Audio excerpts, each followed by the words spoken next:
কলম্বিয়ার বিপক্ষে ব্রাজিলকে পেনাল্টি না দেওয়ার কারণে শুরু হয়েছিল বিতর্ক।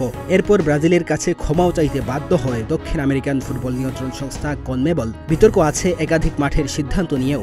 টুর্নামেন্টের শেষ সময়ে এসেও কোনোভাবেই বিতর্ক যেন পিছু ছাড়ছে না কোপা আমেরিকার।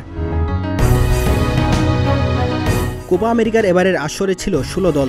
বিশ্বকাপের কথা মাথায় রেখে কনকাকাফ অঞ্চলের ৬ দলকে যুক্ত করা হয়েছিল এবারের কোপা আমেরিকায়। কিন্তু এতে প্রতিযোগিতা বাড়ার পরিবর্তে উল্টো সমস্যাই তৈরি করেছে কনমেবল। বিশেষ করে যুক্তরাষ্ট্রের আবহাওয়া ও স্টেডিয়াম নিয়ে উঠেছে নানা সমালোচনা আর বিতর্ক থাকলেও ফুটবল মাঠে গড়িয়েছে। এখন অপেক্ষা ফাইনালের। তবে সোমবার বিগ ফাইনালের আগেই বড় ধরনের অভিযোগ নিয়ে হাজির হয়েছেন উরুগুয়ের কোচ মার্সেলো রিয়েলসা। আর্জেন্টাইন এই কোচের দাবি, মাঠ নিয়ে কথা বলার কারণে আর্জেন্টিনার খেলোয়াড় এবং তাদের কোচ লিওনেল স্কলোনিকে হুমকি দিয়ে রেখেছে কনমেবল।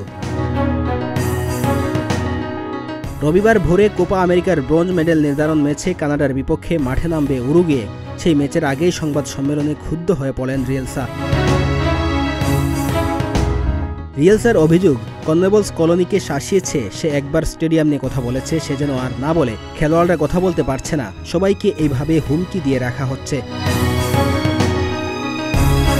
কলম্বিয়ার বিপক্ষে হারের পর সমর্থকদের সঙ্গে বিবাদে জড়িয়ে পড়েন উরুগুয়ের ফুটবলাররা। কানাডার বিপক্ষে ম্যাচের আগে সেই ঘটনা নিয়ে প্রশ্ন করা হলে রিয়েলসা বলেন, আমি আপনাকে আমার জায়গায় রাখতে চাই, আমাদের হুমকি দেওয়া হচ্ছে, তাই আমি এখন ক্লান্ত। প্রেস কনফারেন্স আয়োজন করে বলতে বলা হয়েছে মাঠ ঠিকই আছে, আসলে তা নয়। মিথ্যা এখানে মহামারী আকার ধারণ করেছে।